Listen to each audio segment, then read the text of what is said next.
I lock myself in that room and I start going through the phone to see, what's going on with this phone. And I see the name Sugar Daddy on there. I'm like, she's 12 years old. What does she know about a sugar daddy? And I clicked on it, and then my whole world fell apart.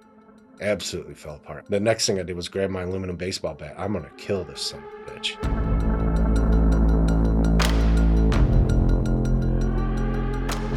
Okay, so Todd Thomas, thank you so much for being on the show. Thank you. Your story is every parent's nightmare. You found out your 12-year-old daughter was being groomed online by an older man, and you chose to act. And you contacted me because you've been watching my show on National Geographic, and you had a really interesting story. I get a lot of these emails, but you actually sort of gave me a brief story about your history and what you've been doing with your life, and I invited you to have you on, and I'm happy you're here. Yeah. So thank you for reaching out. Thank you very much for having me. I'm honored. Okay, so tell me a little bit. You grew up in California.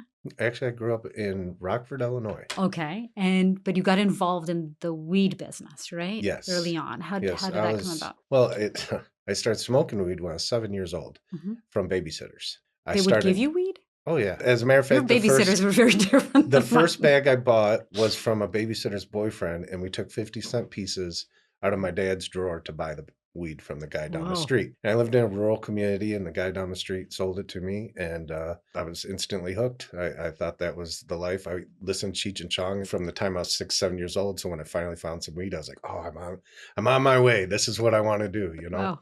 And I think I planted my first plant when I was around 14, 15, and made a living for most of my life that way. You were planting, you were growing weed and then selling it? Oh, yeah.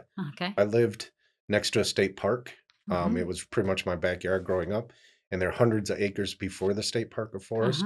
So that's where you grew? I tried, yeah, and it was junk. It really was junk weed? Absolutely. It was horrible. I had no idea what I was doing. It wasn't like today where you can go online and search what you're doing. I just had seeds in a bag and knew how to plant plants. But it wasn't until I was probably 17, 18 years old, and I was living in that state park in a tent in a part where you're not supposed to be. And a girlfriend of mine's uncle introduced me to the kind bud, the good pot. And I can remember when he first told me it was $40 for an eighth. I was like, you gotta be crazy. I pay $50 for an ounce, But what's the good pot? It's the hybrids that you see today got it. That's all over now, Right. But back then everything came in bricks. And you had to cut it with the chainsaw if you were getting big bricks type thing. And it was fairly cheap. You'd get a pound for $600 to $800 depending on who you know back then. And when he came to me with that, I was like, man, that it better be good. And they're like, that's what you see 9 times, So I bought it, and I was like, this is it. This is actually pretty good. Yeah, I was one of the, first people out of the crowds I knew to have, this good quality homegrown weed for sale. And that kind of, gave me a name in the industry in my area. And years went on, and I got busted in a rural town for growing. And were you still growing in parks at the time? No, not then. Because that's what the cartel does. In parks here in California, national parks here all over California, and it's horrible because they use a lot of toxic materials and they kill animals and plants, and it's really bad for the environment. Absolutely. And it's really difficult to sort of control and combat because the parks are so big. So you were kind of like the OG. Well, I wouldn't say that. There were definitely people before me, Yeah. and there were many people equal with me, definitely. But, and there were people that I sold to and bought from, But when I lived in the park, I was dropping acid every other day, running naked through fields with, it started with maybe 5 or 6 of us. And that summer is the summer of 93, because I've always talked about writing a book about it. But towards the end, there was probably 30, 40 of us kids staying out there all the time. And, we thought we would try to hunt the woods and we were going to live off the land. And we had all these great hippie commune ideas, but we never really did anything because we were dropping acid every other day and not paying attention to the fact that they're going to put a road through there, which is, if I ever wrote a book about that, would be the key thing, is that the forest was trying to tell us to save it, but we were too messed up to pay attention, Because they actually built a road and destroyed the forest? Absolutely. The name of the road's Perryville, and it's a 4-lane road that it drives right through my campsite. Oh, that is so sad. And at the end of the summer, the police actually busted it, but I wasn't there. So they were like, all the kids that were there, they were trying to arrest, and they came through in 4-wheelers and SUVs, and they're like, where's Todd Thomas? Where's Todd Thomas? They're like, he's not here. This was in Illinois? Yep, in Illinois, in Rock Cut State Park. And so you guys were just like a bunch of kids who were in Homeless or homeless just tents, living in not, tents and ran doing away from LSD home. and weed every Yep. day? Huh. Every other day we'd do acid, and every day we were smoking What was your pot. experience with LSD? What I was that like? enjoyed it. Yeah. I think it was very, I mean, every time you do it, you get the answer to life, the universe, and everything. But then in the morning, you forget it all. You know? So you have to remember, you have to remind Yeah, yourself again or by taking journal if you were smart. Right. I today don't think that it should be a recreational thing, but I definitely think it has merit for counseling and rehabilitation for like SD, PTSD, yeah. depression. I think it has a lot of more research that we need to do in how it could help people in mentally. Absolutely. You know, we did a story about LSD actually, where we were trying to film a chemist, which is Yes. very impossible. Yeah, We tried for I'm months sure. and months. And then we interviewed a chemist who does some of the sort of ingredients or substances that are used to make LSD, but we didn't actually get to a real, I mean, we did actually to an LSD chemist, but it was a former LSD chemist. Yeah. Did you watch that I story? sure think you did. did, And he right? cries at the end, and I Yeah, loved. that's right. He cried at the end because Yep. he says it took away going to prison and the authorities taking away his power of making or ability to make LSD took away his purpose in life, which Yep. he really thought LSD had been life-changing for him. Yep. And he really believed that his purpose was to um, allow other people to experience what he had experienced. Open minds. Yeah. Anybody that deals with LSD feels that way. I mean, even when I was 13, 14 years old, buying sheets and selling acid as well. I used to go to the Denny's and I'd have a sheet in my pocket and everybody knew it. And I'd go table to table selling doses to people, and the whole restaurant would be tripping before it was done. No way. Yeah, went to strip clubs and gave it away to strippers to the point where the Right. bar had to close down because nobody was sober enough to Right. dance. Right. Yeah. You know, but it brings you a sense of we are all one. Mhm. You know, for sure, in a connection that is you can't explain unless you do it. Right. And mushrooms are the same way. And I actually prefer the mushrooms over the LSD Mm. because it's not as speedy. You know, on Mhm. LSD you Mhm. know, where the mushrooms you can go to sleep. I've never taken either. You know, I've microdosed on mushrooms before. I've done microdoses, Yep. mushroom microdosing, and I quite enjoyed it. And the first time was actually during the pandemic. It's a Yeah. funny story. I was with some friends up in a house in a cottage in the forest up in Northern California, and they had it, and I asked if I wanted some. And we were there with our kids who were, I think, like 10, 11 years old at the time. And I had like half, it was a chocolate, Yep. and I had half a little square, and I just started laughing. It was essentially what everybody always told me weed would do, but has never done to me because I get paranoid on weed. I hate it. I've never liked it. Okay. But microdosing mushrooms, I took this half a square and I was like laughing, and everything was so funny. And then my son was very upset about something. He lost a game of pool with his friends or was upset about something. And he was crying, and all I could do was laugh. And he was like, "Mom, I need you." And all I could Right. do is laugh, which is not a great parenting moment. But I've done it a few times since, and I haven't had the spiritual experiences yet, but because I've only microdosed, but it's a fun drug to do So sometimes. I went on a motorcycle run in Arizona up in Globe called Run to the Res Yeah. with the Apache natives up there. And I learned that they culturally laugh at trauma instead wow. of, so if you tell a sad story or something, they may laugh at it.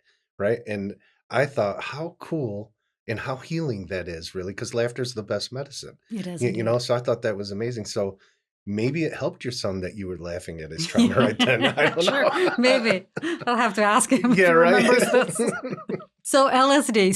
So one of the things, you were absolutely right. One of the things we investigated when we did our LSD story was we spent time with somebody, a former military guy who had terrible PTSD, was really dealing with really traumatizing events that he'd gone through, and started trying LSD and went on these journeys. They were actually, he had journeys with somebody in the room, a sort of a therapist or what do you Yeah. call, like a guide. Yeah. And but in his case, he says it was really, really helping him, and Yeah. I know that's helped a lot of people dealing with PTSD. I hope that that becomes the norm soon. Mhm. I know they're doing it here in California with ketamine right now, Right, which that's blew right. me away when I heard that because I was an old raver back in the 90s and ketamine was Special K Right. and you snort it like cocaine Right. and you get stuck and couldn't move. And Mhm. I never hallucinated or anything like that. But back in February, I went to the hospital This because, February? yeah, because I had a back pain I couldn't get rid of. And when I went into my rural clinic, they said my lung had collapsed. So I had got rushed to Fresno to St. Jude, and they had to put a tube in my side for the collapsed lung. Well, it wasn't collapsed. I actually lost a lung. I only have one now. Oh, no. But before they put that tube in, I was like, hey, I got bad anxiety. Knock me out before you do this. They said, we can't. You need to be awake. I was like, well, what are you going to do? I was like, you're going to have to tie me up or something. I'm not going to be awake while you stab me in my side. And the doctor says, I got you. And he shot me up with ketamine, right? I just told you, I've done, hallucinogenics my whole life. I've never had an experience like I did there in that ER room. That was the best hallucinations I've ever had in my life. Really? I left my body and talked to God. And to this day, even though I know I was on drugs, and I know how crazy it sounds, but there was this being that I can't explain on the other side that like just emanated light. And I saw these blues and these silvers and these golds. Wow. And I'm floating in space. And it's like, don't worry about your meat bag down there. They're taking care of that. Come with me. I want to show you something. And it started laying out how, as long as I don't stress about what's about to happen to me, things are going to fall in place for me because I have a bigger purpose here on earth. Oh, wow. Right? So I just had appendicitis And- surgery, and they definitely did not give me ketamine. I wish they had. Well, and that's the only time they gave it to me. Later on, they couldn't get my lung to expand, so I went to the ICU. Wow. They put 2 more tubes up here to try to get it to expand. They couldn't. And what was happening that they took a while for them to figure out was they call it a bleb or something like that, was holding air and blowing up like a balloon in my chest. And it smashed my lung into my heart and was smashing my other lung, right? And I had back pain through all this. Wow. Eventually, the doctor said, we can't do anything but remove the lung. And he told my wife that when he got in there to take my lung out, he had to actually scrape it off my rib cage. Oof. So when I touch myself like this right now, it feels like all my ribs are broken. And this was back in March. And they freeze all your nerve endings, so they're just coming back. So sometimes it'll burn real bad. It was quite the experience, but they couldn't tell me what caused it. But I decided that life is more important. I want to see my grandson grow and have, his experiences and help him through that. So I'm just going to go sober. I'm not going to smoke weed anymore for sure. And you've smoked weed all your life? Since I was 7 years old. Yeah. So, and I'm 51 now. Yeah. So back in February was the last, I hit a bowl on the way to the ER, and that was the last hit of weed I had. When I came home from the hospital, I packed up all my paraphernalia. I threw 90% of it away. My wife stashed some away because she dabbles every once in a great while, but nothing like we used to, and I haven't touched it since. That's probably good. I mean, now you only have one lung, so it would be a terrible idea to do it. Yeah, it's the best way. And edibles make me feel drunk. And I won't do the hallucinogenics either because I know, because I'm saying this, and this is what my mentality is, because when you do hallucinogenics, your thoughts beforehand will definitely affect you while you're under the influence. And I know I'll hyperfixate on the fact that I'm missing this lung, and it will really mess with my mentality. It messes with me sober. There's times I wake up in the middle of the night and I'm like, can't believe I only have one lung. Where's my lung? It's just weird. I can't explain it. So I remember one of the things you said was that you had experienced some sort of trauma when you were younger. And I don't know if you feel comfortable talking about this. It actually helps to talk about it. A lot of people try to say, that you should be hush about these things. And I don't believe that's the case, because then you're keeping your gold is the best way I can explain it. Because when you share, it helps you heal. Like I'm starting to tingle knowing I'm going to share it, right? But not only that, but it helps others that are afraid, that are stuck. And by speaking out loud, I make it harder for I call them monsters that are out there preying on children. I was abused by every babysitter I had except one. I was traded at the YMCA like candy, and I thought that it was normal. I didn't know any better.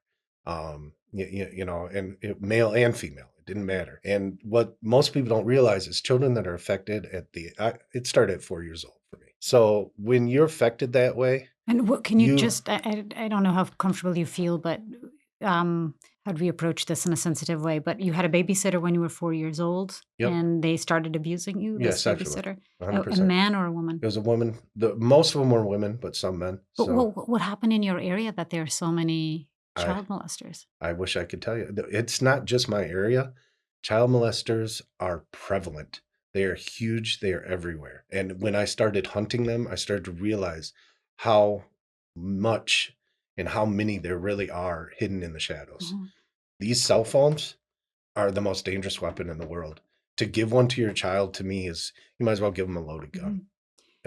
So this is interesting to me because as somebody who's been investigating, the underworld and Yep. black markets for so long, I know that there are black markets all around us, and there are people doing illegal things all the time, all around us. Absolutely. But child molesters are actually very small percent. They exist. But from what I know and from what I've researched, they're actually a very small percentage of the population. If you don't mind Okay. me, there's a website, an AI website that we've been using called Perplexity. They actually sponsor the show, but they're really great to give us sort of straight facts on sort of Okay. numbers like this. So Yep. I'm interested. Matt, can you search for me? Yeah, what are the number of registered child molesters, I guess, in the United States? And of course, I'm probably sure that this is going to be underreported. It's not going to be Absolutely. the totality, but just to give us a sense of what's out there, Yeah. just Yeah. so we can. It's when I say that there's a lot out there, the reason I believe that is when you set up a decoy in the areas where they hunt, like on Roblox or on Discord or all these other apps that are out there, or Whisper was the one that got to my daughter. How quickly they'll hit on a decoy and how many makes it hard on the decoy to decide which one to actually converse with that we're going to go after. Right. So you're what's nowadays called the pedophile hunter, right? And I want to get into that too. But there's a reason why you became that, right? 100%. Which is your own personal story, which we will Yep. get to in a second. Okay. But here it is. It says that there are approximately 800,000, which is an enormous number, registered sex offenders in the United States. This number includes individuals convicted of various sexual offenses, including those involving children. However, the number of registered offenders specifically for child molestation is not always broken out separately. Can you do a search just for like child molesters or pedophiles? What is the estimated number of pedophiles in America, I guess? The term pedophile also has an age limit, I guess, even though to me a pedophile is 17 and under. That the actual term pedophile is much younger. But it actually Or depends on the pre-puberty. state, right? Because there are some states where the consenting age is 16, I believe. Yeah, absolutely. So in that case, if there's a consenting 16-year-old, having sex Right. with a 17, 18-year-old, that Yeah. person shouldn't be considered a child molester. Right. Or I married my ex-wife when I was 20 and she was 16. Right. Okay. Yeah. So, and her parents okayed that, but for 2 years I was on paper like I was her dad, even though I Right. was her husband.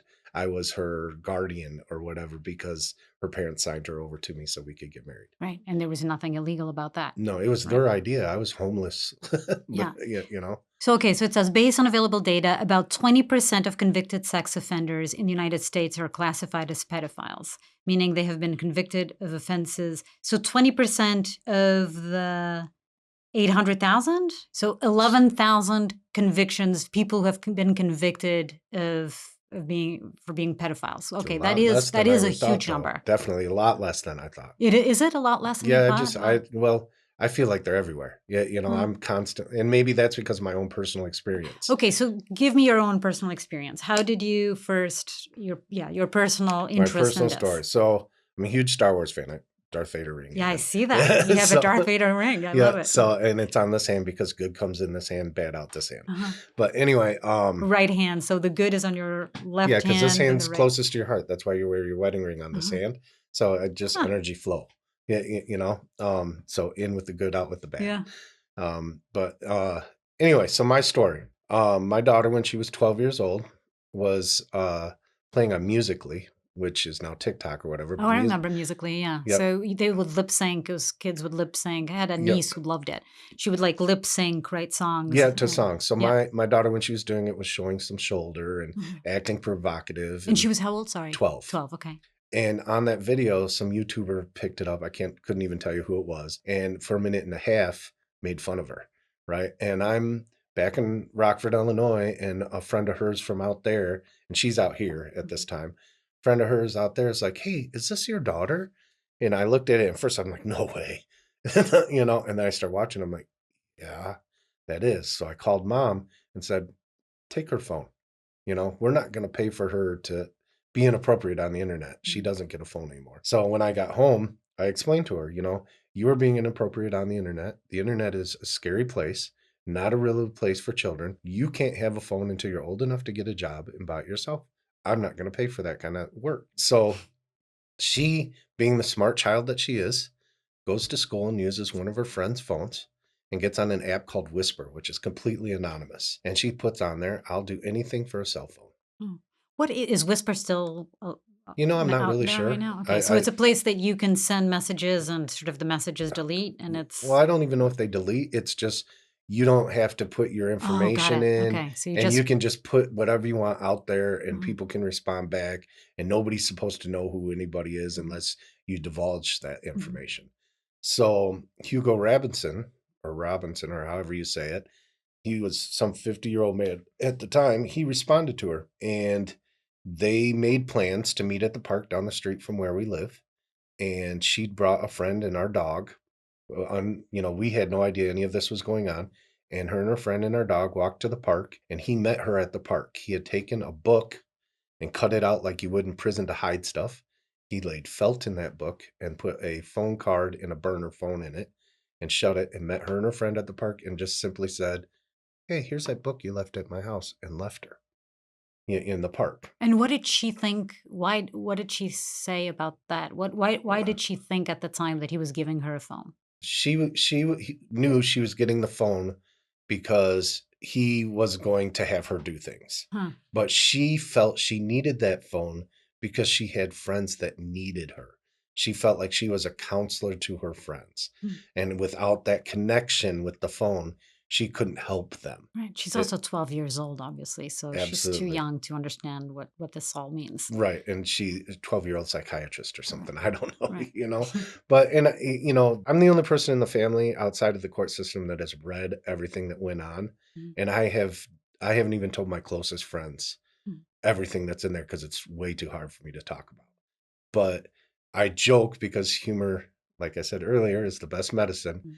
But I joke that this man said things to my daughter I wouldn't say to a one night stand, and I can be a dirty bastard Wow. sometimes. So he started basically communicating with her through Controlling this her. phone constantly. Yes, he had her meeting people outside the house.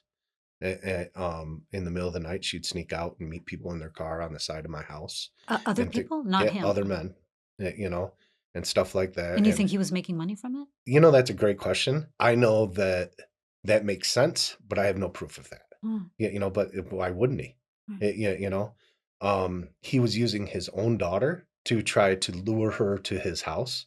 Like, you should befriend or date my lesbian daughter, and then you could stay the night at our house, and your Oh, parents wouldn't wow. even know. And that's how he would get his hands on her. He wanted her to lose her virginity in a hotel room that he would sit in the corner of. Was another thing he wanted to do, and lots of other things. So all this is going on for a month And these are all, you're seeing this, you found out this later when you after. got access to the phone and saw the Yes, messages that he was sending her. right. So And was he making her do videos yes, as and well? pictures and Send pictures of yep, herself yep, without naked clothes and and yep, and everything else. wow. Oh my I mean, God. it was bad. Wow. So, Rogue One from Star Wars, that's why I originally started talking about Star Wars, was dropping on the PlayStation Network at midnight. So I waited till midnight, and that was the last movie me and my daughter ever saw in the theater together to this day, right? When it was dropping on the network, I was super excited. I run to her room, she doesn't have school the next day. I swing open the door to tell her, get up, we're going to go watch this movie. And she's laying half undressed like this Whoa. with a cell phone in her hand. I ripped the cell phone out of her hand, and I thought mom had got it for her. And they were hiding it from me because, I was the law and mom was trying to be the good guy, is Right. how I first saw. So I So went you in, thought just like she got a phone, even though she knows she's not allowed to have a yeah, phone. and mom and her had connived behind my back to Right. allow it to happen because I was being too strict type Right. thing. So I went in, yelled and screamed at my wife. I was very toxic, and then I went to my man cave and I locked the door. And this was just shortly after I had returned from Standing Rock, Hmm. fighting with the natives for the pipeline that they put in. Hmm. So I that spiritually had changed me, but I was Hmm. still a very toxic person. And I locked myself in that room and I start going through the phone to see, what's going on with this phone. And I see the name Sugar Daddy on there. I'm like, she's 12 years old. What does she know about a sugar daddy? And I clicked on it, and then my whole world fell apart. Absolutely fell apart. The next thing I did was grab my aluminum baseball bat. I'm going to kill this son of a bitch. Absolutely. And then I remembered that I'm a pacifist. I don't like violence. That Standing Rock showed me that even in the worst of times, that peace is the answer, right? So I smoked a lot of pot, burnt a lot of sage, and I prayed probably for my first time in 20 years, because I didn't. Oh, I'm sorry. It's so weird how it hits me. I'm so sorry. I know this is really hard stuff to talk about, and I appreciate you being so open. Oh, I have to. I have to, because Dad's got to know it's okay. Men need to know that it's okay to be emotional. Yes, it is. That it's the most manly thing you can do. To hide it's going to kill you. 100%. I couldn't So agree with you more. I got on the phone and I texted him and I pretended to be my daughter. So you texted the man who was communicating with you? Absolutely. And I said, I'm tired of my parents. I can't live here anymore. Meet me where we met, where you gave me this phone.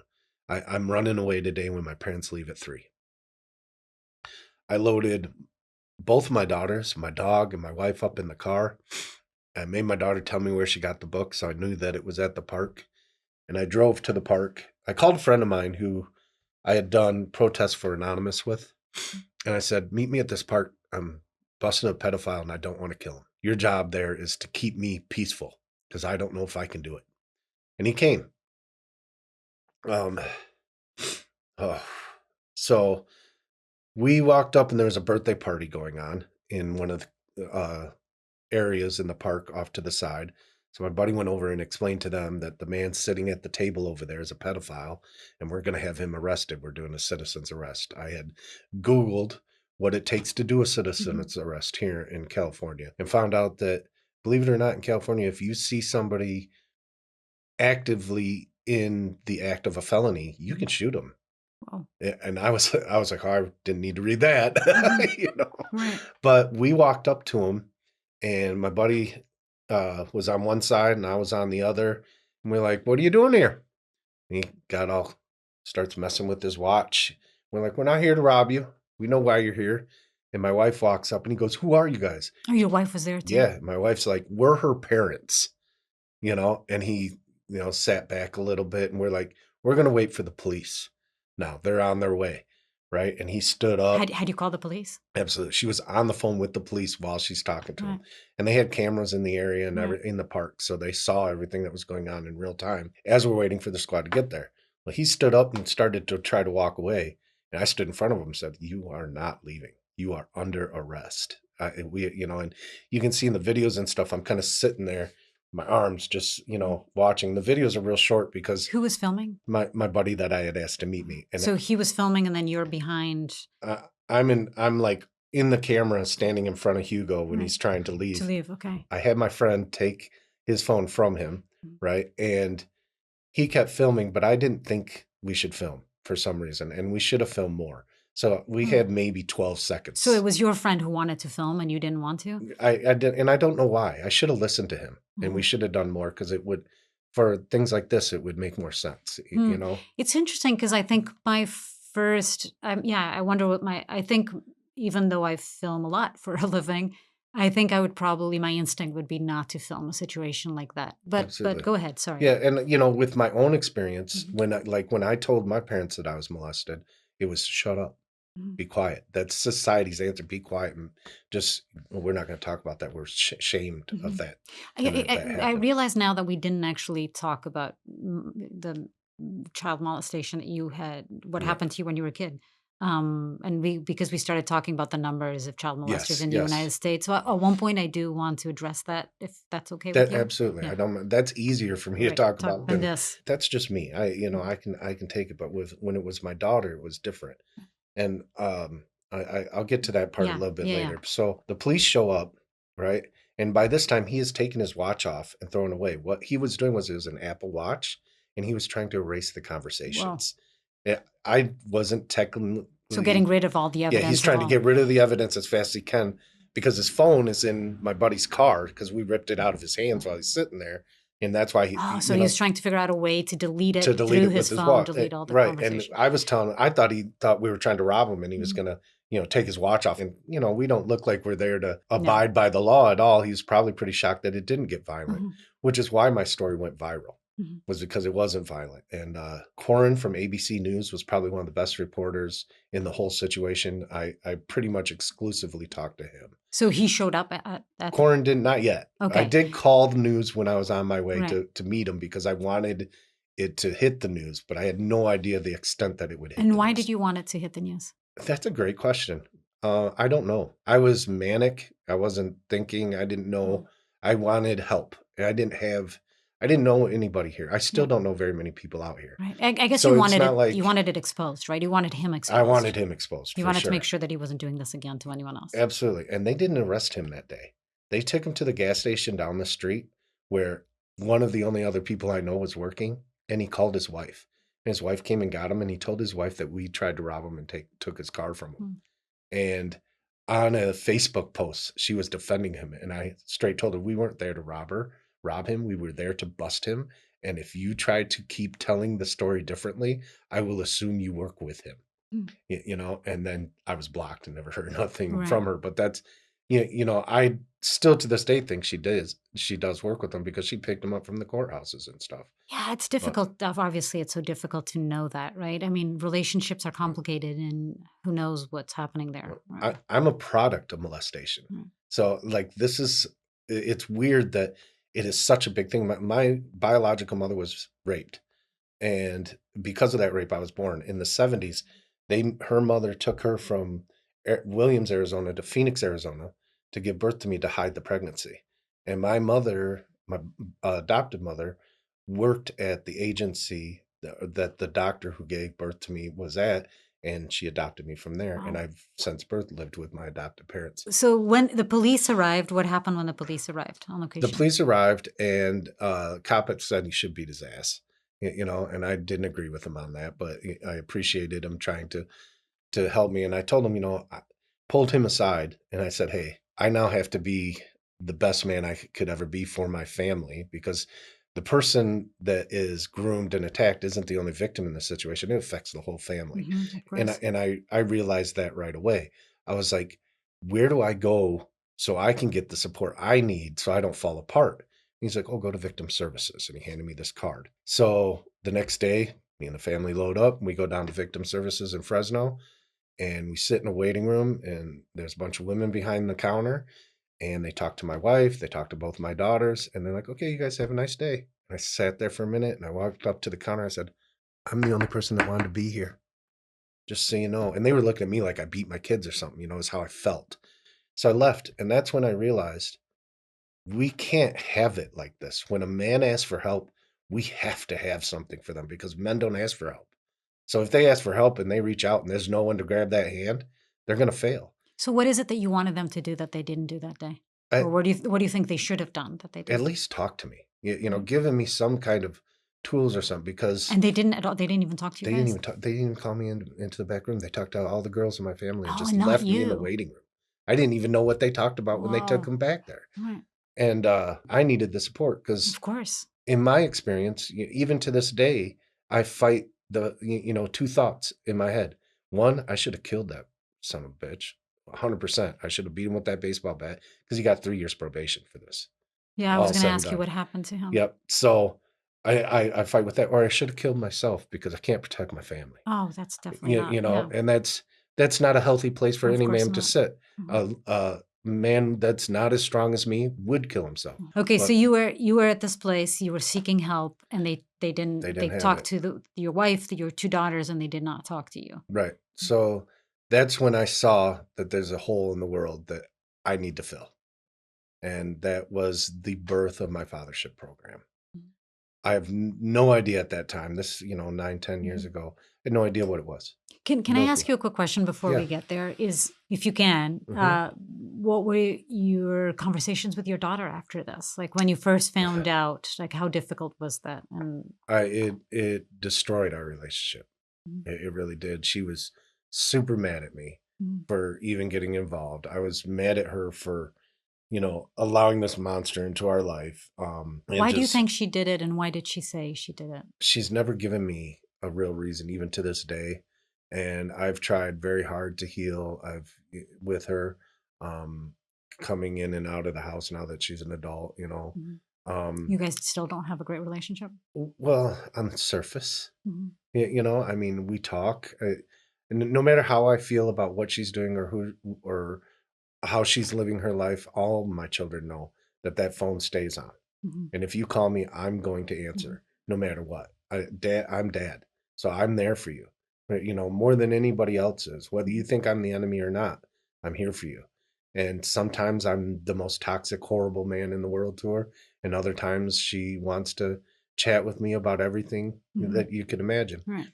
What does your My wife say? She doesn't talk about it, Mm. to So be honest. you guys don't talk about much about it? Not really. She is very um, optimistic about things. Mhm. And when it comes to stuff like this, I'm probably the absolute opposite. Mhm. I think the worst, she thinks the best. Mhm. And we balance each other well. That's my best friend. Mhm. We were friends years before we dated. Never thought we would date. Was supposed to be a weekend fling. And here we are 24 years That's later. great. I even joke when we're arguing, this is the longest weekend.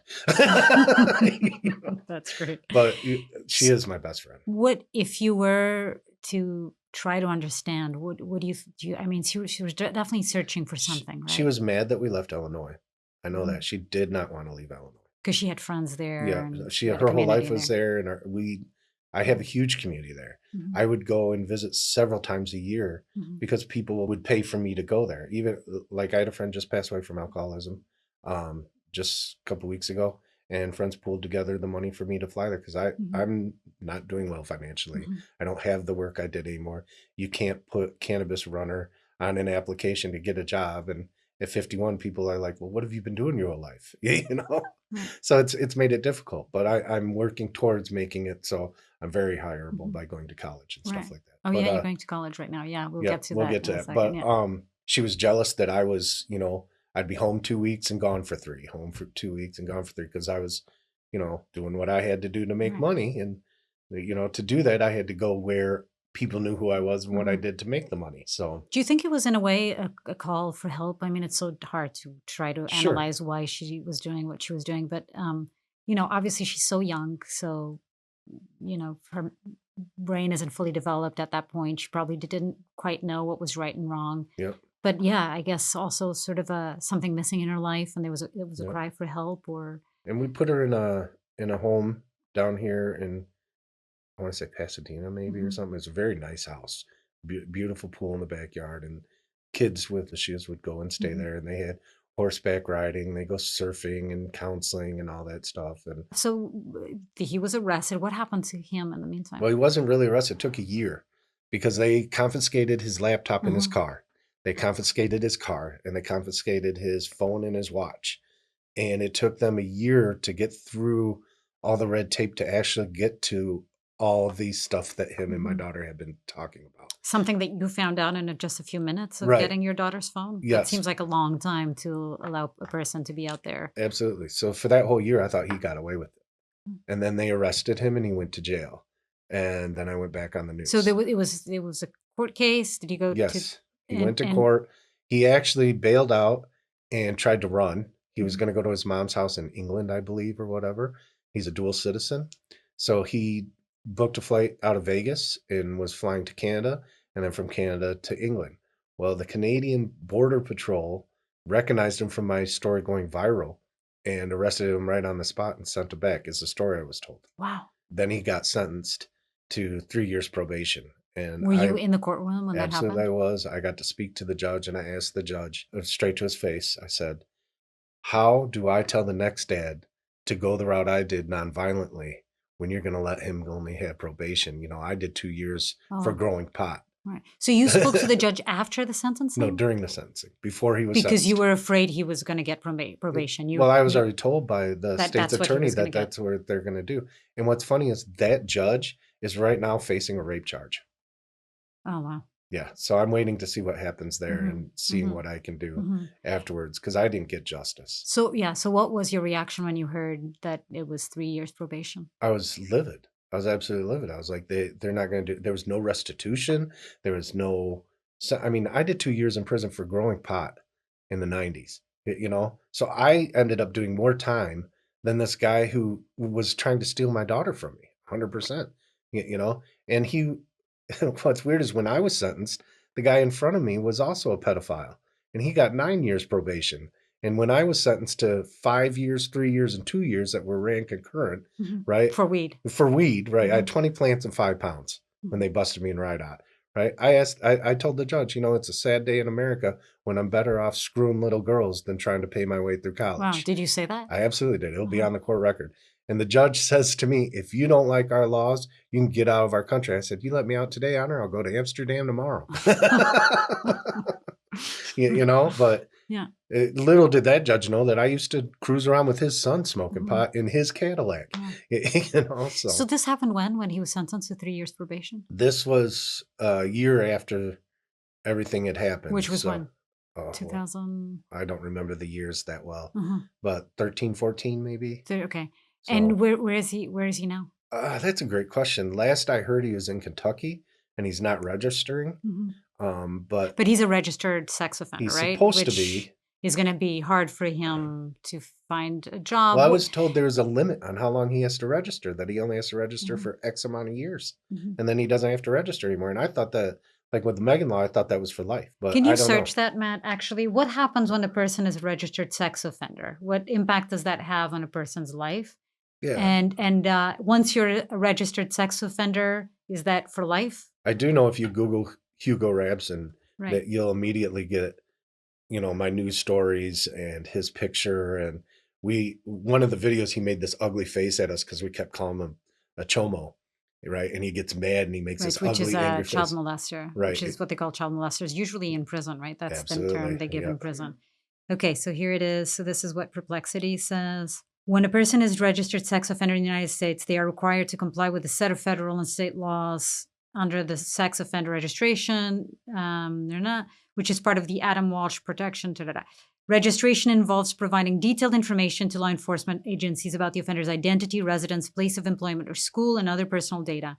Offenders must periodically verify and update this information, often through in-person appearances, with the frequency depending on the duration of registry. The length of time one must remain on the registry varies widely, so it's not for life, based on factors including the nature of the offense, offender classification, and state laws. Some offenders are required to register for life, especially some are. Like, I'm assuming in your case, You the would guy think would so, be for life. but I was told that it's not. I'm not sure, but I do know that But he's in violation. The thing of is, it. like, sex offender implies so many things, right? Yep. It can be an 18-year-old kid having sex with a 17-year-old girlfriend in a state where. And I'm not for that. I think we need to revisit the laws a little bit and have more common sense in it. You know, like I told you, I was 20 when I married my 16-year-old ex-wife. You know, I don't see, like, at 20 years old, you're not old enough to go in the bars, but you're too old to hang out with kids who also can't go in the bars, and you're still just a kid at 20.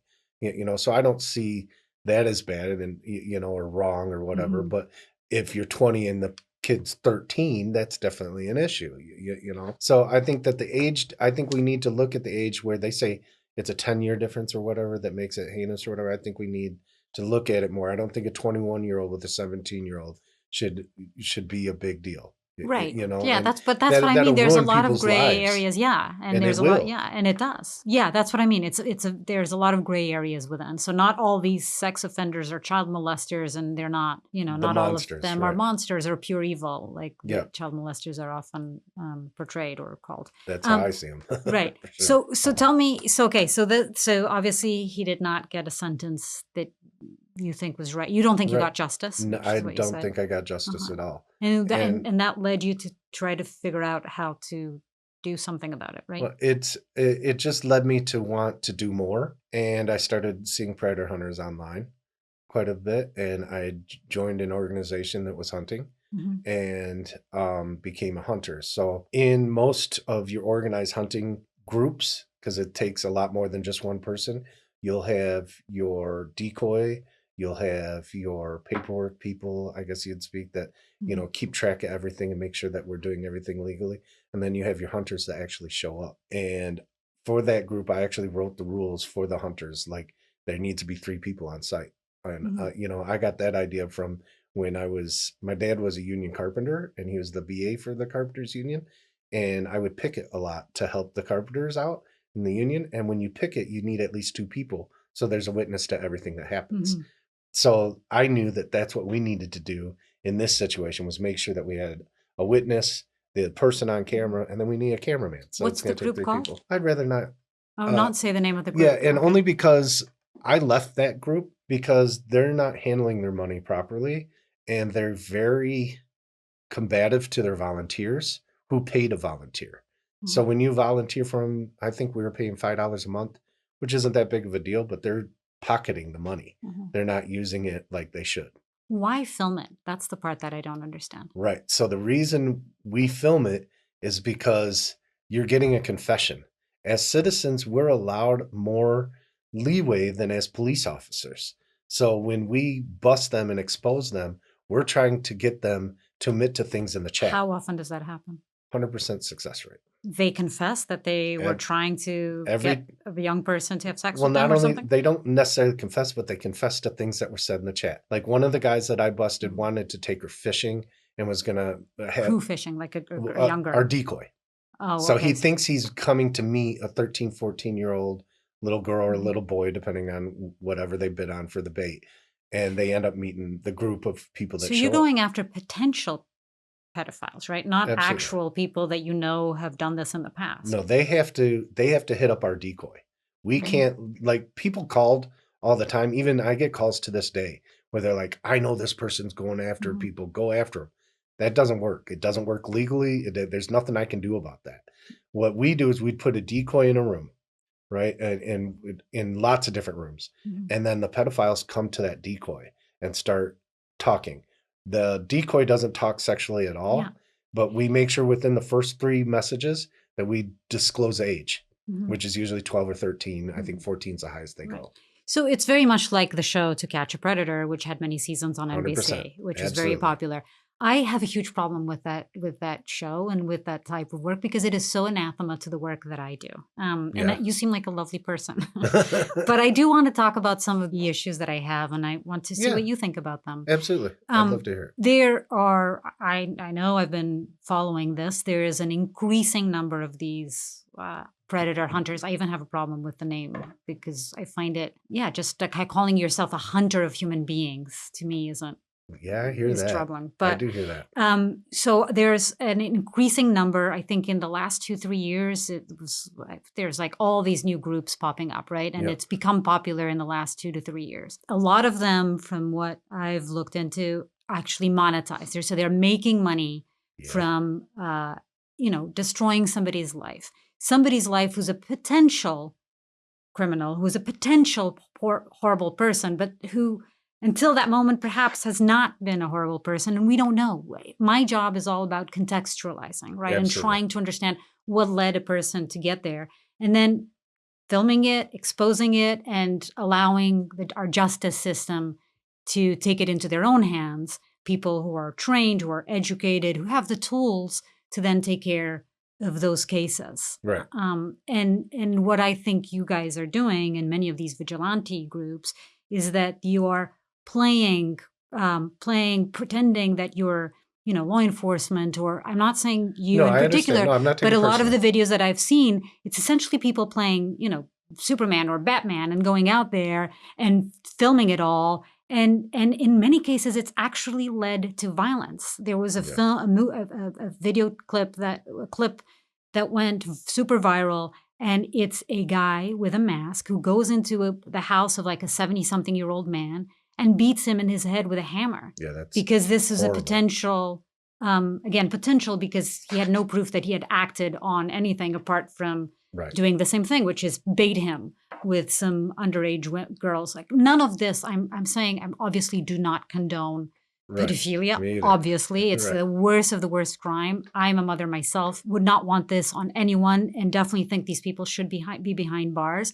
But there's a reason why we have a justice system, right? And there's a reason why there's law enforcement, and there are people who are trained and educated and know how to do it. It becomes very dangerous when it's regular civilians who want some purpose in life and sometimes just want money because there's a lot of people making a lot of money from this. Right. That's why I left that group, was because they weren't handling the money right. And with the way, like the last bust that I did, and I do call it a bust, it was down in Hollywood. And it was a guy who thought he was going to meet a 13-year-old girl. One of the things that I make sure that we're doing is now that we are there, we are liable for his safety as well. So we make sure that if there's a crowd, we get away from the crowd when we talk to them. When we film, we're not going live because we're not doing it for likes. We're not doing it to brag. We're doing it because we want them off the streets. Right. So we not only But protect them. you are putting these videos online, right? You're not just No, handing that's why I them to can't law show you. enforcement. That's why I can't Oh, show them you to are you. not. Okay. No, we don't. Me and my buddy who helped me with Hugo, did this last bus in Hollywood. We don't put it online. And just to be clear, Hugo is the guy who went after your daughter. Went after my daughter, right? Yeah, right. And so in that case, you have hard evidence that he was absolutely a horrible human being and doing terrible things to your own daughter. Right. And the filming we did there, we didn't know what we were doing. We didn't build a case like we do today.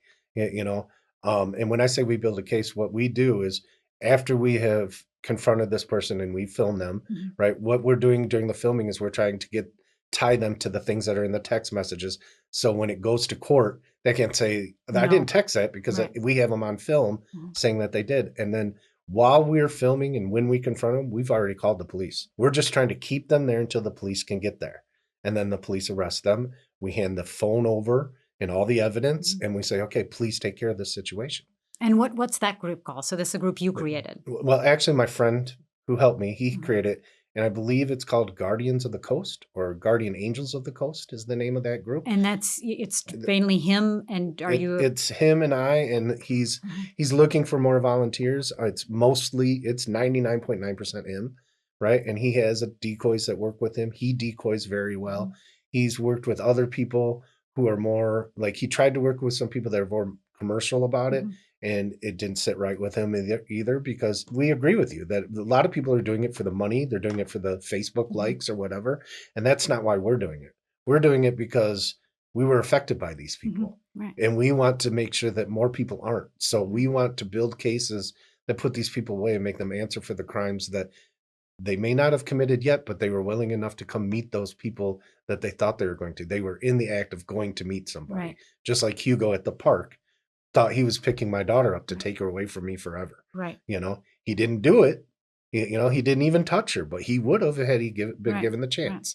Right. And with that, we will decoy a person for months and have them talking and chatting. And we have models that will take pictures, you know, that are of age, but don't look of age, you know, because these guys are getting smarter and smarter all the time because they know these groups are out there. So they'll be like, well, I want a picture of you in a bra with a 13 on your hand, you know, so we'll ask our model, you know, and you know, she puts a hat on and she'll write a 13 on her hand. And the 13 is to say her age? Yeah. Or just, I'm just saying that. I want a diamond on your hand, or I want got it. You know, just something so that they know that it was a recent picture and not a file picture. Oh. And the model part is probably the hardest part because you got to find someone that's over 18, right? Who looks like they're 12, you know, and is willing to do this, you know, so that's a hard part. And decoying, I can't decoy. It's way triggering for me. You know, it takes me right back to having my daughter's phone in my hand. So, but I have no problem in the confrontation part and keeping it peaceful. And again, I know keeping it peaceful is very important for you. I'm legally responsible. I tricked him into being there. So if something happened to that predator while I'm standing there, I could be held liable. So it's a liability issue when I'm standing there confronting that person. So I got to make sure that the public doesn't know what's going on or anything like that. So in Hollywood, we actually had a security guard who had walked up and said, "What's going on here?" And I pulled him aside and I explained it to him. And he said, I'm gonna hang out and help you keep the peace. I was like, "Thank you."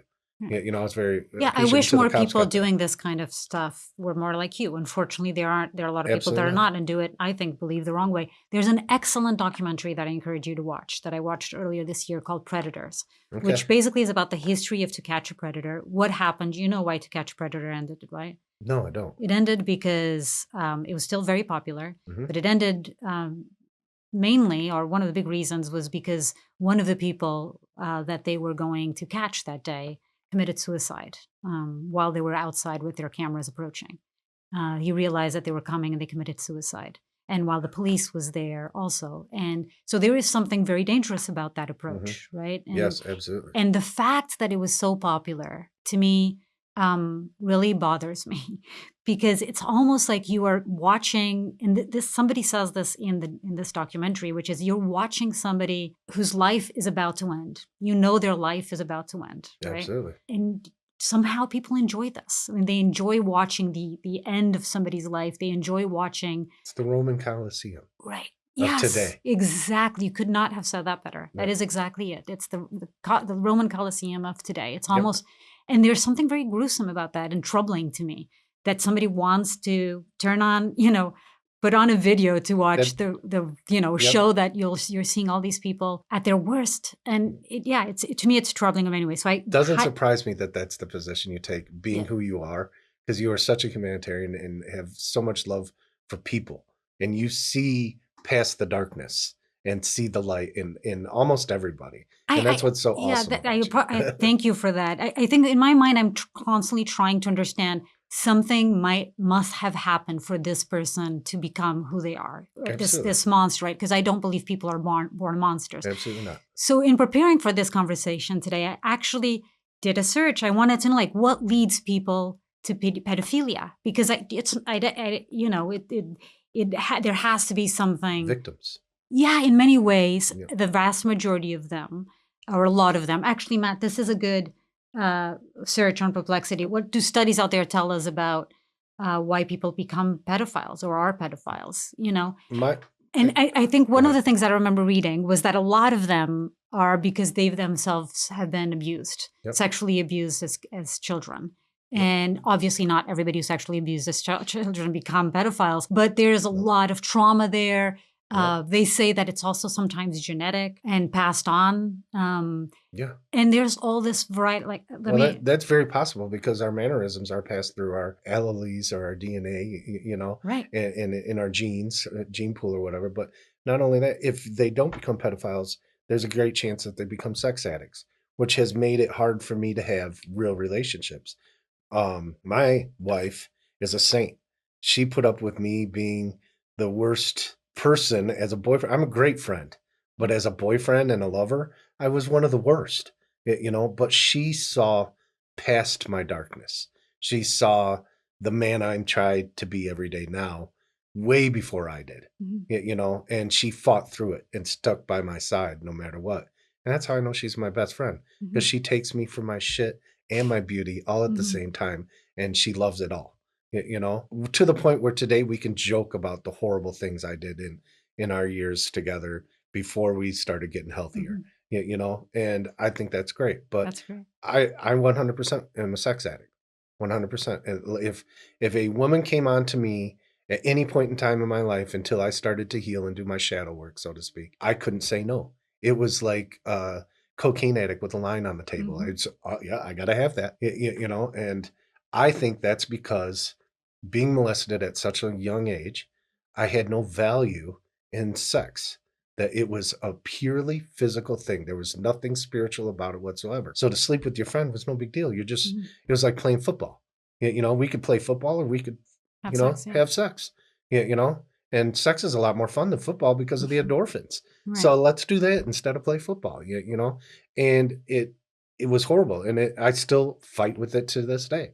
I am 100% faithful to my wife today, but it's challenging at times. It really is, especially because some of those old friends will still call, Right. And I'm still friends with them, but I have to keep a boundary. That's really hard to keep because it's been there for 19, 20 years or whatever, So yeah, it's So different. in many And I know ways, that yeah, that's you're relating with somebody obviously whose sexual inclinations are much worse than yours, and they're absolutely. horrible and they can destroy lives.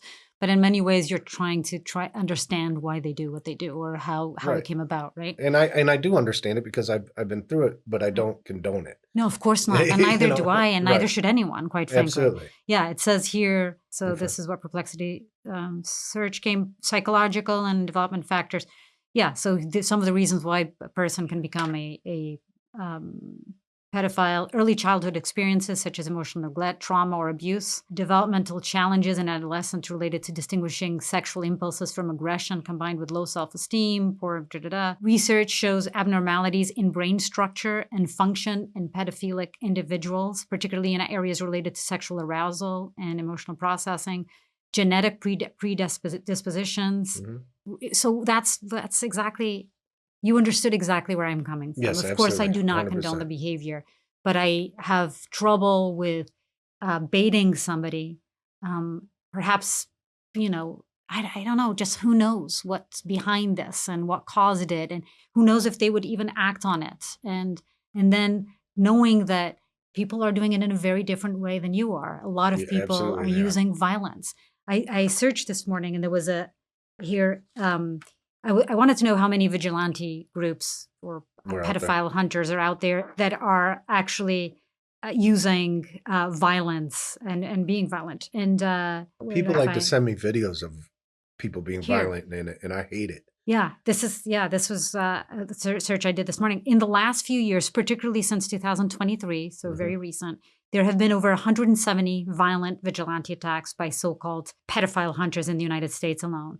These incidents have involved physical violence, such as chasing targets in public places, beating them, and shaving their heads. The increase in overt physical violence has been significant and concentrated over the last 2 years. And one of the incidents was this guy who I believe was arrested after they found out who he was, the guy with the mask who beat this old man almost to death. I think the guy was hospitalized, had to have sure. like surgery, brain surgery, or it was horrible. And why did this guy do it? In the end, apparently, according to reports out there, is so that he could put it online and become popular, YouTuber, it wasn't actually on YouTube in this case. A lot of these guys have been banned from YouTube, so they're using other platforms, but just so he could go viral and make money. Because that's the other problem I have, is that a lot of these people are using the stories and destroying people's lives and using it as a way to make money, right? They're monetizing.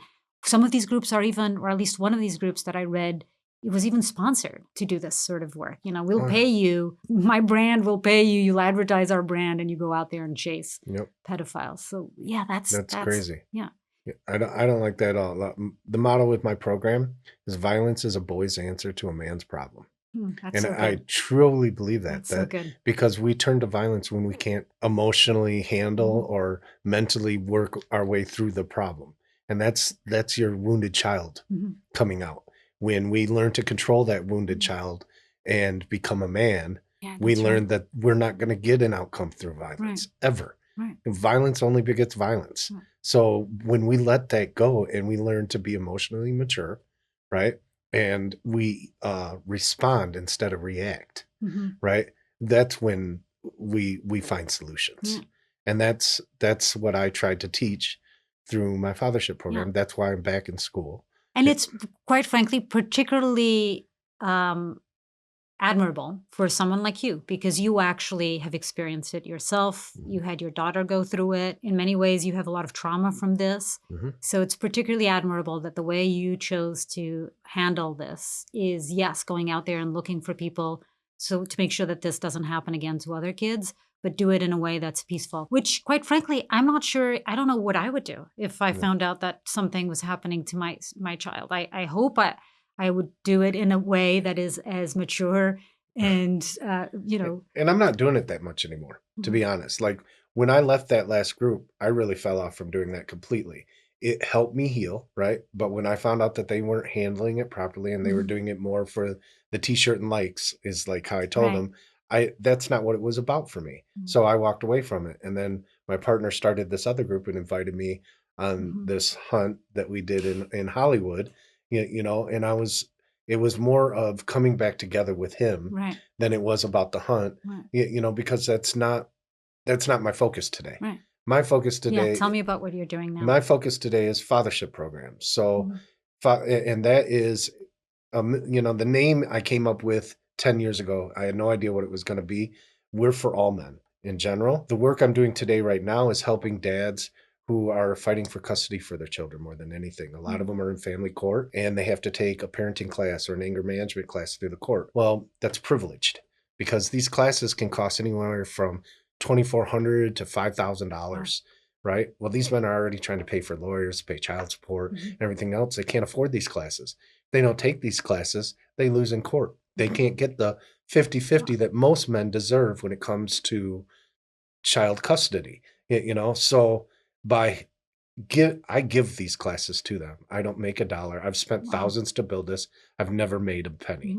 And those classes count when they go to court? 100%. That's amazing. And for a while, I thought I had to pay to get special certification so the courts would recognize me, right? Is that a gal or a guardian ad litem was interviewing me as a character witness for a friend of mine, right? We talked about my friend for about 4 minutes, and I plugged my program because when I tell you that this is something bigger than me and that things keep falling in place for this program to grow, this is my purpose. It's why I was born. It's why I was here. And I have no idea what it was supposed to be, but it does fall in place for me in weird ways because I'm just a dumb stoner. I'm just this vessel that's creating this thing that I don't know even today what it will be. I just have a dream of what I want it to be. And that dream isn't even my own. It's something divine pushing me. And I'm not a religious person. No, I'm really not. I'm spiritual today, but I've got more jokes about religion than I have faith, but I do have faith that this program is what I'm supposed to do. So that being said, I can never charge my clients because it's a privilege if they could pay for it. But if I give it away, I take the privilege away. And that way, the people that can't afford these classes can take them for free. And the guardian ad litem heard that, and she thought that was awesome. And she started sending me clients and telling the judges, I want them to go to Fathership Program for the anger management program. She forgot that I also have a parenting class. So my first couple of clients are like, I can't get a hold of these people I'm supposed to take a parenting class with. I was like, well, I have one of those too. I'll call her and make sure that it's okay that you do it with me instead. Wow. So I'm giving them the parenting class and the anger management class. So tell me about the people that have lost custody. What are their stories, and what's in the program that you teach? So one of the stories that I wanted to share, I can't share names. No, that's right? okay, of course. But one of them had a child that the guardian didn't. I'm trying to figure out how to tell this story without giving too much away because they might watch this too. But there was a court order that the child was supposed to be supervised visits at one house right? And I have both dad and stepdad taking the courses with me. Okay. Right. So I don't have like feelings one way or the other for either one of them. I both want them to have their times with the kids. Well, the supervised visits weren't happening. So the gal had told the judge that dad's not going to see the kid anymore. And the kids, were trying to run away when they went over there. Well, one of them runs away and stepdad's pretty upset, right? It actually talked to me for a while on the phone because I tell my clients that you don't have to just talk to me in class. My phone stays on. You can call me anytime you want. I give a shit more than I probably should. So I'm invested in you when you come to me. So if you're with me, we're in this for life, and you can call and talk to me anytime you want. And something I really want to say is I don't have the answers. I don't have them at all. I'm doing this because I need help. But by helping others, I'm helping myself. So I'm not going to have the answers for you, but I'll walk through the fire holding your hand if you need me to, and we'll figure it out. Because if I haven't been through it, I've been something close to it. Well, this stepdad didn't want to take my anger management course. He's court ordered because of his wife or girlfriend his child is in this custody battle with dad. And he calls me up and he says, Todd, I know I've told you since day one that I didn't need your anger management course. I've already been through the system. I've done these courses before. He goes, but the tools you have given me stop me from doing something stupid this weekend. And I have lots of people in my ear, including him, telling me I need to figure out how to get paid by my clients for this. That was the biggest payment I could ever got right there. And they're not wrong. I do need to figure out a way for the program to make money, but it's never been about the money. It's just been about, I know how I felt when I needed help and it wasn't there. And I wish I had a mentor like I'm trying to become to help me through it. So I became that mentor. And one of my biggest quotes, which is on the back of my facilitator book for Empowered Calm, is the name of my anger management program. Empowered Calm? Empowered Calm, yep. And the name I came up with on a whim, but on the back of that book, I quote Muhammad Ali, which I think is one of the smartest people ever. I love him, but his quote is, service is the rent we pay for the space we take on this earth. And I think if more people lived by that quote, it'd be an amazing world because, like Alan Watts said, I'm just you having a me experience, and you're just me having a you experience. Wow. Yeah. So if I take care of you the way I want someone to take care of me, I am taking care of me. because we are all one, Yeah. which that's probably from the acid. Who knows? But I truly believe, like, even saying that to you, I get chills and goosebumps because we are all one, and we all need to be more at service to each other instead of in competition with each Yeah, other. amen. I And totally believe all that. Yeah. yeah, and men are raised to be in competition. We Yeah. get in a room with other men, we gotta, pigeon chest up and sit back a little bit, especially in like the prison systems and stuff like that. And when I was in prison, you're supposed to stick to your own. I was horrible at that. I don't know how to stick to my own. I like other cultures. So I'd go and talk to other people all the time, and I'd constantly get pulled back, and they called me White Cloud in there. Like, White Cloud, you can't be going over there doing Why that, White man. Cloud? Because I was a pot smoker. Of course, I should have thought about that. The COs wouldn't even call me convict like they would the others. They called me POW because I was a prisoner of war. Called me waste of bed space. The COs are the correctional officers, yeah. They didn't think I need to be there. And what's really funny is Illinois locks me up for growing, but I started going to college while I was in there for something to do. But I got certified in horticulture. So you became even a better partner. Yeah, even better. I understand it a lot better now, But like I said, I do right now have the parenting course and the anger management course. And a lot of this is research I've done on my own, but I'm in my third year for my bachelor's or my BA in human and family development, and it will come with a CFLE license as well. And I already have 2 professors behind me to give me recommendations to go on for my PSYD, which is so you're changing your life completely. 110%. Did what happened with your daughter lead to this, or what was the catalyst? Yes, it was that. It was that, and me trying to figure out how to deal with my emotions and realizing that there isn't really great structure for men who need help, and wanting to be an asset for my program, and then losing my lung and quitting smoking pot. Right. I mean, my life is, if 10 years ago you told me I'd be sitting here talking to you about sobriety and helping other people, I would have laughed at you. I would have had some dark humor joke and laughed and said, let's go smoke. So if you look back at that moment that changed your life, what happened to your daughter, how would you have reacted different in your relationship with her? What did you think you did wrong back then that now you should have done differently? Screaming, the yelling, at her. I reacted. I didn't respond. Right. I just went completely off my emotion. And I didn't take the time to try to understand what the fuck is going on with you. Right. I sent her off to somewhere else for them, like, fix her, Right. instead of, come here, let me fix you. Yeah, treating her as the victim that she was. Absolutely. Instead of that, you treated her as somebody who was guilty for doing that. Absolutely, I did. And I went to a retreat for men through Sacred Sons, which is an amazing organization. I just can't afford them all the time. But I went to one here in LA, and it was a very amazing experience. I mean, we woke up at the crack of dawn every morning, and we would greet the sun in different languages and different spiritual beliefs every morning that we were there. And that was so neat when you got 200, 300 men all focusing their energy on the same thing is powerful. It was neat. And what's kind of strange is when I came home from that, the spiritual high that I had, I can't even explain. My daughter drove our car down because my wife couldn't. She drove our car down to pick me up while my wife was at work, and then we had to drive up to Paso to pick my wife up together. But having her meet me after that experience was a huge bonding moment for us. I love your story because in many ways, it was in a moment where you were needed as a father, but you failed, according to what you said. 110% I did.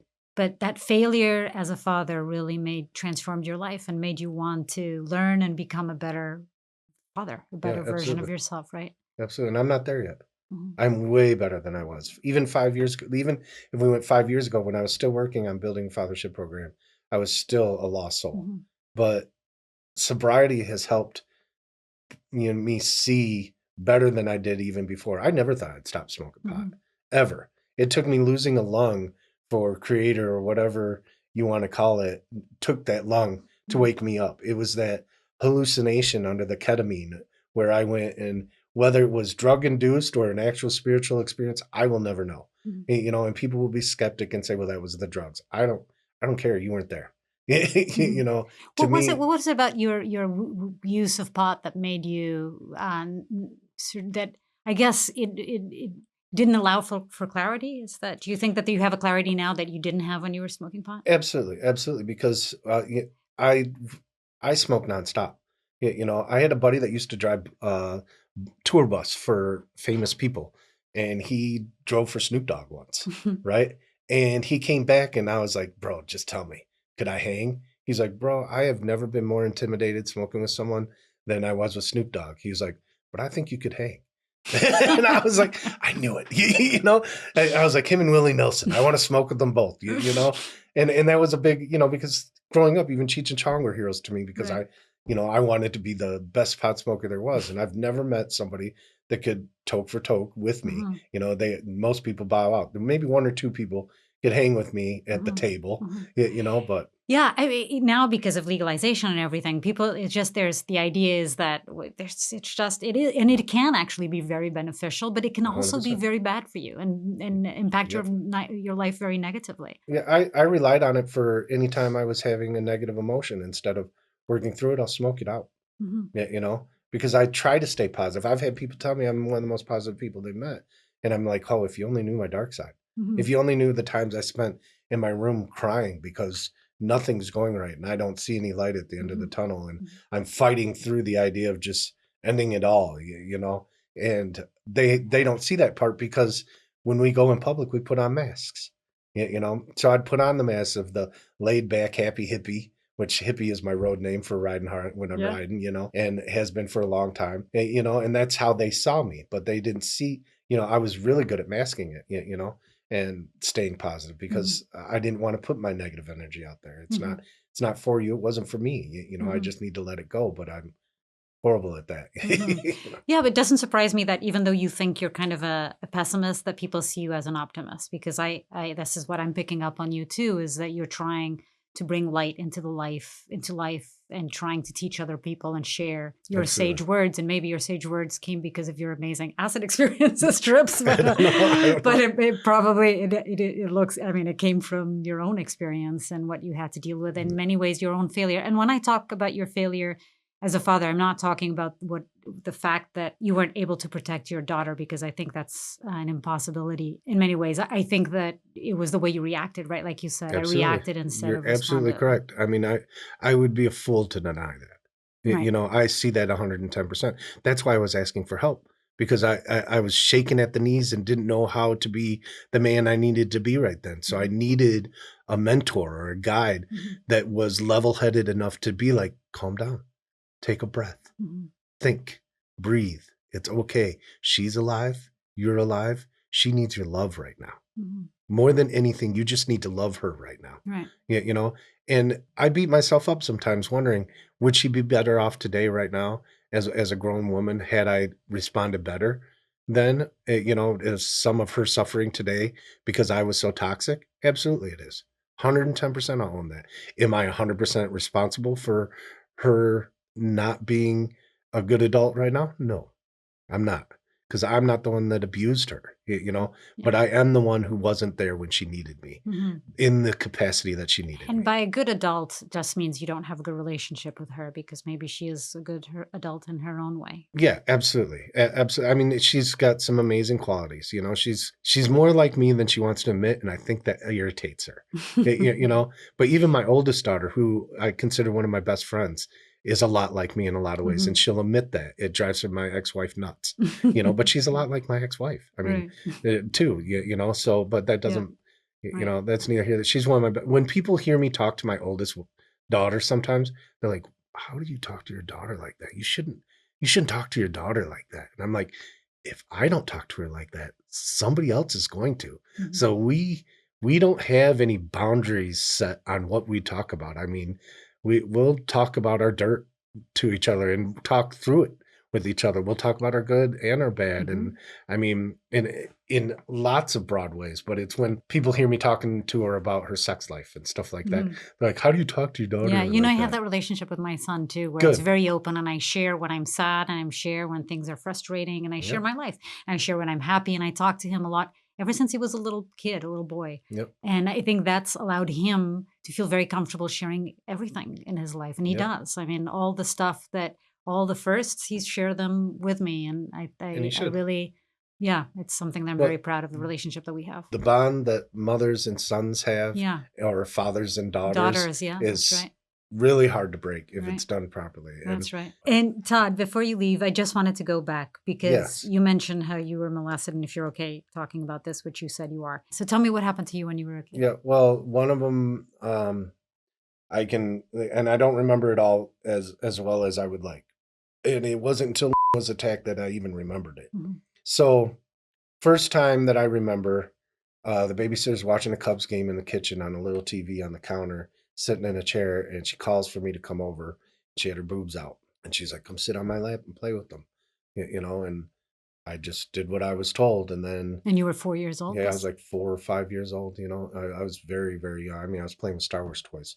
Mm. And Oh another my time, God, I mean, this was a very disturbed person, no? absolutely, she and then Did I told my mother, probably when I was 7 or 8 years old. Mhm. They were getting ready to leave, and one of those babysitters was going to come over, and I begged, pleaded, and cried, and said, she makes me do things I don't like doing, and my mom got mad at me and told me I was making those stories up. Mhm. You Did you ever talk to her about it again any other time Not later in life? really, and I have a little bit, and she's like, I didn't realize it was at the extent, especially with the YMCA stuff.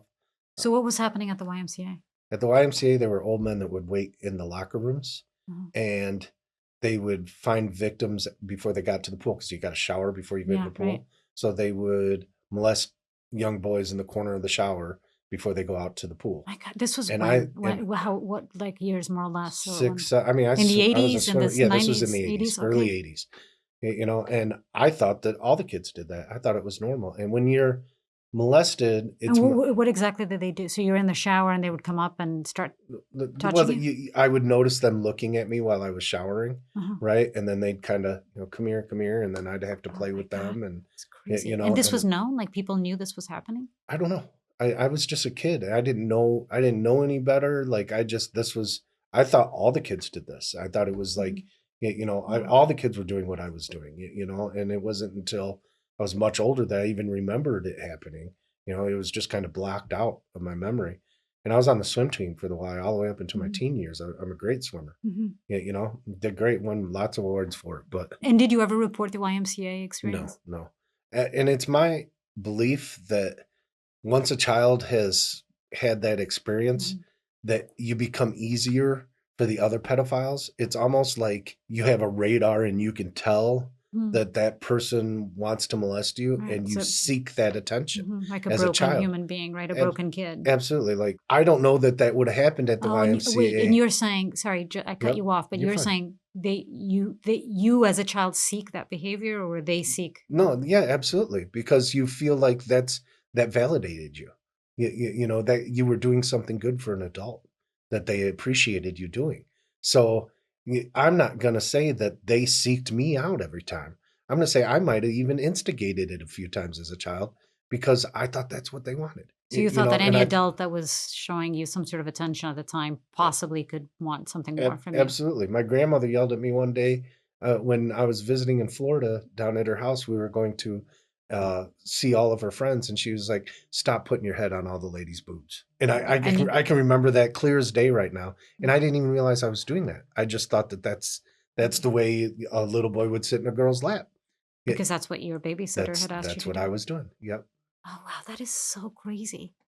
So That is yeah. wow. And so at what point did you realize that this was not normal behavior? I think I just got older and started having sex with women my own age, and it always was just I don't it they quit being older than me, Mhm.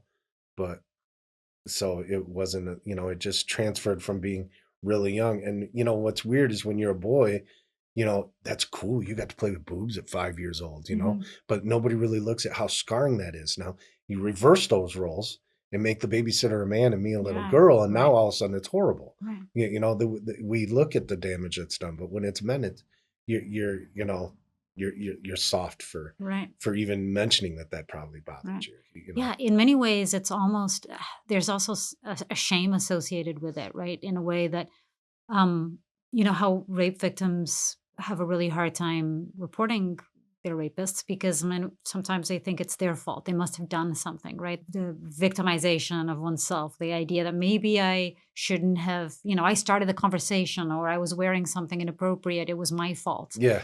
In many Yes. ways, it's, yeah. And when you're just a baby, Right.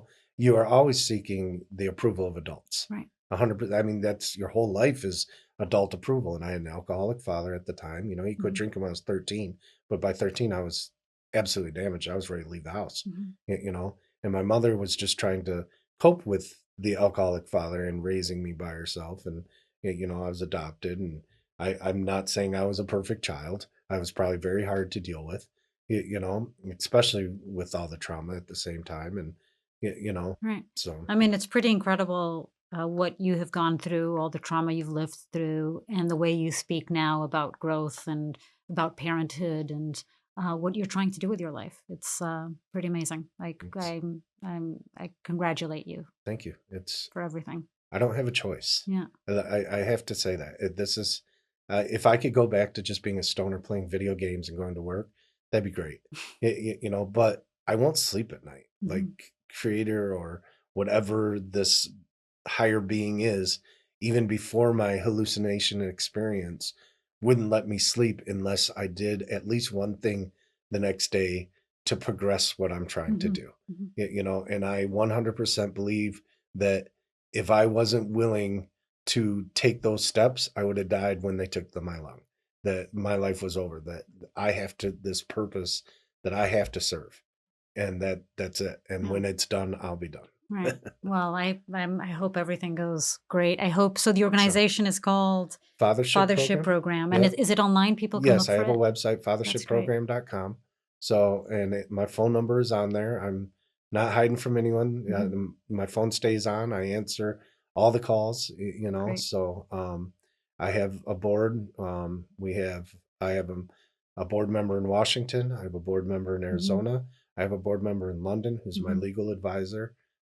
We've been a actual 501c3 not for profit for 2 years Yeah. in good standing here in California, but we are federally Right. recognized. Yeah, I mean, your So, program is important in so many ways. As we know, there's so many kids in the U.S. that grow up without their fathers, and the mm, father figure is very important in their lives. So, and a lot of times people need help. Fathers need help yep. too. And I really appreciate you reaching out and sharing your story here today. Thank you for having me. I truly mean it when I say it's an honor. Oh, thank you So, so much, Todd. yep. Thank you.